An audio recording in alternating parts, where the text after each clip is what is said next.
Good morning friends, welcome to জয়াস world.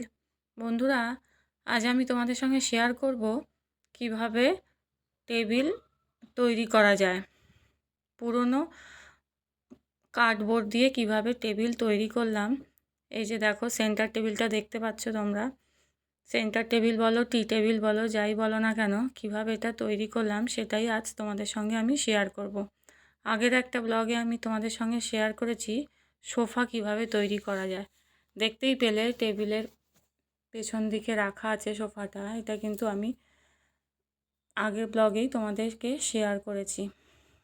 ঠিক আছে, এবার চলো আজকে শেয়ার করি কিভাবে আমি টেবিল তৈরি করলাম।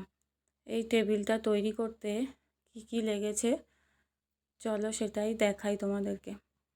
যারা আমার সোফা তৈরি আগের ব্লগে দেখোনি তাদের আমি ডেসক্রিপশান বক্সে আমার সোফা তৈরির লিঙ্কটা দিয়ে দেবো। এবার চলো দেখাই টেবিল তৈরি করতে কি লাগছে। এই যে দেখো, এরকম একটা বড় বক্স নিয়েছি টেবিলটা তৈরি করতে। এবার দেখো এই বক্সটার এই মাঝখানটা যে একটু ফাঁকা মতো দেখতে পাচ্ছ, এর উপর তোমরা চাইলে একটু সেলো টেপ লাগিয়ে নিতে পারো। আমি এটার মধ্যে কোনো সেলো টেপ ইউজ করিনি, কারণ এই যে বক্সটার এই ফাঁকা দিকটা আমি উল্টে দিয়েছি, মানে এটা নিচের দিকটা রেখেছি আর তলার দিকটা টেবিলের সামনেটা রেখেছি, তাই জন্য সেলো টেপটা আর লাগানোর দরকার হয়নি। যেহেতু এটা সেন্টার টেবিল, এটাতে তো অনেক ভারী জিনিস, মানে টি টেবিলই বলো না কেন, ভারী জিনিস রাখবো না, তাই জন্যে আর এটার মধ্যে সেলো টেপ লাগানোর প্রয়োজন হয়নি। এবার দেখতেই পেলে একটা পুরনো নাইটি নিয়েছি, নাইটিটা পুরো এই বক্সটার মধ্যে কভার করে দিয়েছি।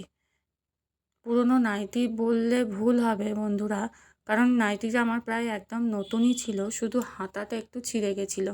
কারণ টেবিল কভার কখনো পুরনো কাপড় দিয়ে করলে দেখতে ভালো লাগবে না, ওই জন্য এটা আমার কভারটা নতুনই ছিল বলতে পারো। তোমরা কিন্তু এরকম নতুন কাপড়ই নেবে। আর এরকম কভার পরিয়ে বক্সটার মধ্যে দেখো কিভাবে পরালাম, বুঝতেই পারলে। পরিয়ে এবার সেফটি পিন দিয়ে কি করছি, এই যে পুরো দুটো দিক এইভাবে সেট করে লাগিয়ে নিচ্ছি। এই যে দেখো, আগের দিকটা তো বুঝতেই পারলে কিভাবে লাগিয়েছি।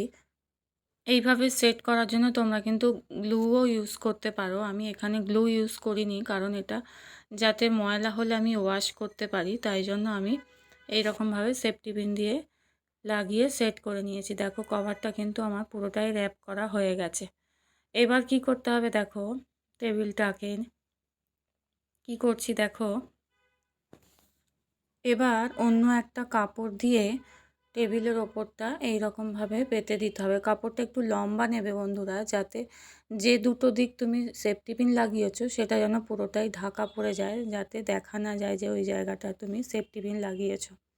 যদিও সেফটি পিনটা আমি ভেতর দিক দিয়ে লাগিয়েছি, দেখা একটুও যাবে না, তবুও বলি একটু বড় কাপড় নেবে যেন দুটো সাইড ঝুলে থাকে।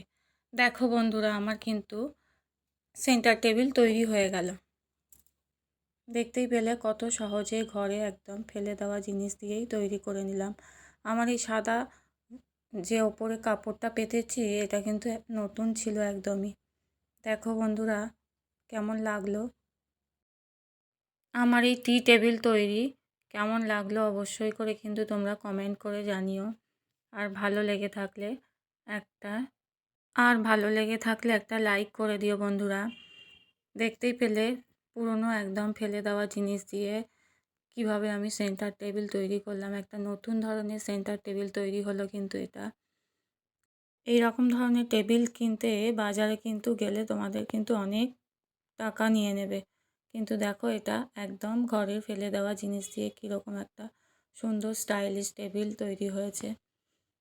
একটু অন্য রকমের টেবিল হয়েছে কিন্তু, বলো বন্ধুরা? তোমাদের কিন্তু ভালো লাগলে অবশ্যই আমাকে কমেন্ট করে জানিও। ঠিক আছে, দেখা হচ্ছে আবার আর একটা নতুন ব্লগে, আবার একটা নতুন কিছু নিয়ে তোমাদের সঙ্গে আমি আবার এসে যাব। আজকের মতো ব্লগটা আমি এখানেই শেষ করলাম। আর একটা কথা বন্ধুরা, তোমাদের যদি ভালো লেগে থাকে আর অন্যদেরকে সেটা দেখার সুযোগ করে দিও, শেয়ার করে দিয়ে। ঠিক আছে, আজকের মতো এখানেই শেষ করলাম। দেখা হচ্ছে পরবর্তী ব্লগে।